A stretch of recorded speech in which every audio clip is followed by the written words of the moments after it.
এই মুর্শিদাবাদবাসীর জন্য, গঙ্গা ভাঙনবাসীর জন্য, গঙ্গা ভাঙনে যারা ক্ষতিগ্রস্ত হচ্ছে তাদের কথা মাথায় রেখে আমি আইনসভার মধ্যে চিৎকার করেছি যে অবিলম্বে গঙ্গা পদ্মা থেকে শুরু করে ভাগীরথী থেকে শুরু করে 5,000 টাকার একটা শেয়ার কিনতে পারতো, তাহলে 49% টাকা মার্কেট থেকে উঠতো আর 51% টাকা সরকার দিত, তাহলে 100% হয়ে ইন্ডাস্ট্রি গড়ে উঠতো, সরকারের রাজস্ব বাড়তো।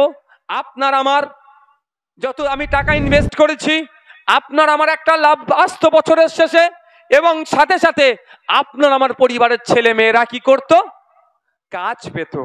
এবং এটাও হতো যে ওই ইন্ডাস্ট্রির নাইট গার্ড থাকবে তারও হয়তো একটা 5,000 কি 50,000-এর শেয়ার ওই ইন্ডাস্ট্রিতে থাকতো, তাহলে সে ফাঁকিবাজি করতো না। এরকম করেই তো ডেভেলপমেন্ট হবে ভাই। ডেভেলপমেন্ট কিভাবে হবে? ঘুম থেকে উঠে দেখবেন সব শোনা হয়ে গেছে নাকি? হয় এরকম? করতে হবে তো, কিন্তু মমতা ব্যানার্জি চায় না, এই অধীর রঞ্জনরা চায় না, মোহাম্মদ সেলিমরা যদি চাইতো এটা করতে, এরা চায় না। এরা চায় মুর্শিদাবাদের মানুষেরা যতটাই ধুকছে আরো ধুকুক, এদের বছরে বছরে গঙ্গায় জমি ভেঙে চলে যাচ্ছে, আরো বেশি করে যাক।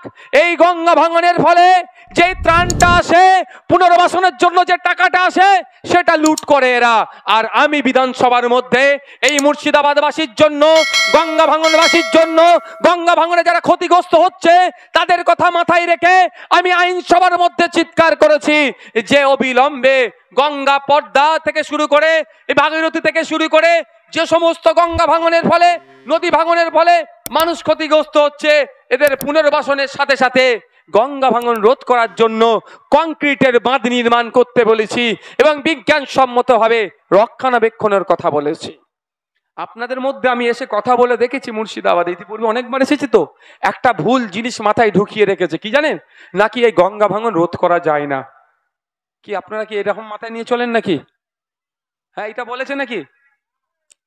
আমি কিন্তু অনেক সাধারণ মানুষের সাথে কথা বলেছি, অনেকের মুখ থেকে শুনেছি, ভাইজান শুনেছি তো গঙ্গা নাকি ভাঙন রোধ করা যায় না।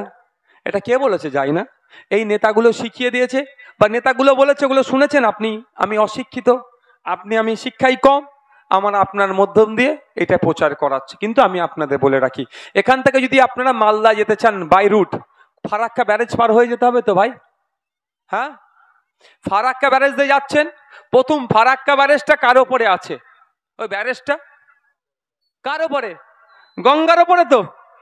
তাহলে ওইটা কিভাবে তৈরি হলো? ওটাও বাদ দিলাম, নতুন একটা তৈরি হচ্ছে রাইট সাইডে, দেখেছেন নতুনের একটা ব্রিজ? যদি গঙ্গার ওপরে ব্রিজ তৈরি হয়, গঙ্গার ওপরে যদি ব্রিজ তৈরি করা সম্ভব, কলকাতায় গেলে আপনি 4টে ব্রিজ পাবেন, বালি ব্রিজ, নিবেদিতা সেতু, হাওড়া ব্রিজ, বিদ্যাসাগর তথা হুগলি ব্রিজ। যদি 4টে ব্রিজ গঙ্গার ওপরে শুধু কলকাতাতে হতে পারে, তাহলে এই গঙ্গা ভাঙন কি রোধ করা যায় না? গঙ্গার উপরে ব্রিজ করা যায় আর গঙ্গাকে রোধ করা যায় না ভাঙন? কিন্তু এরা ভাঙন রোধ করবে না, কারণ এই গঙ্গা ভাঙনের ফলে ক্ষতিগ্রস্তদের জন্য যে ত্রাণগুলো আসে, পুনর্বাসনের জন্য যে টাকা পয়সাগুলো আসে, এগুলো লুট করে খেয়ে সংসার চলে। আর যদি কংক্রিটের অর্থাৎ সিমেন্টে যদি বাঁধ নির্মাণ হয়ে যায়, গঙ্গার ভাঙবে? তাহলে এদের জন্য ত্রাণ আসবে না, পুনর্বাসনের জন্য টাকা আসবে না, এই বাটা আবু তাহের সাহেবদের দলের নেতাদের সংসার চলবে না। ওই জন্য ওদের সংসার চলার জন্য আবু তাহের সাহেবরাও পার্লামেন্টে গিয়ে চিৎকার করলো না। তাই সময় এসেছে, আবু তাহের সাহেব আমাদের জন্য যখন চিৎকার করেনি, আবু তাহের সাহেবদের মুখের দিকেও তাকাবার সময় নয়।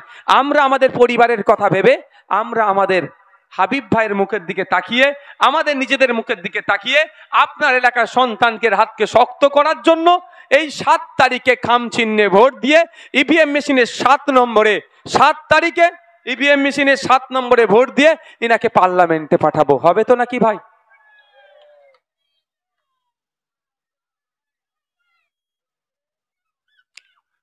ভাই অনেক বকে ফেললাম, পুরো নেতাদের মতো একদম মিষ্টি মিষ্টি কথা বললাম, অনেক বললাম। আমি আপনাদের বলবো একটু ভাববেন, কাগে কান নিয়ে চলে গেছে বলে কাগের দিকে তাকাবার দরকার নেই, আগে কানের দিকে তাকান না। কানটাকে ধরে দেখুন না আছে কি না নাই। কাগের দিকে তাকিয়ে কিচ্ছু লাভ হবে না। অনেকে কি বলছে আইএসএফ জোট করেনি, আমি আপনাদের বলছি সর্বপ্রথম